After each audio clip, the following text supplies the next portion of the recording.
studies exception. Has this ever happened to you? Hello, who is this? Oh, hi, Bob the researcher. How's the family? Are you publishing or perishing, Bob? What's that? You're interested in some educational data about that product our students are using? Oh yes, Bob, we would love to give you so much student personally identifiable information. Does FERPA allow this? You should never give student personally identifiable information to a researcher just because they ask, even if they say please. If an LEA wants to have a study done, they can contract with a researcher and even share student personally identifiable information without written parental consent using the studies exception. That is, provided a few conditions are met. The study must be done for or on the educational entity's behalf and for an educational purpose. FERPA specifically mentions, how did you do that? That was magic. FERPA specifically mentions 3 purposes.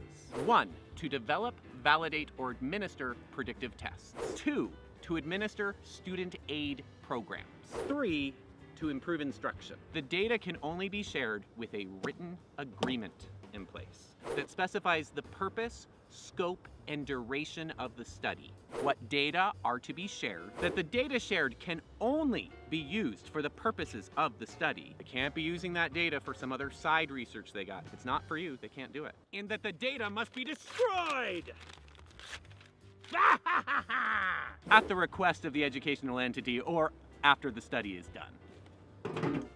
For example, let's say your district is invested in some reading software and you want to know just how effective that reading software is. Now, the reading software isn't a part of a federal or state mandate, so the auditor evaluation exception would not apply. But the studies exception would, since the purpose is to improve instruction.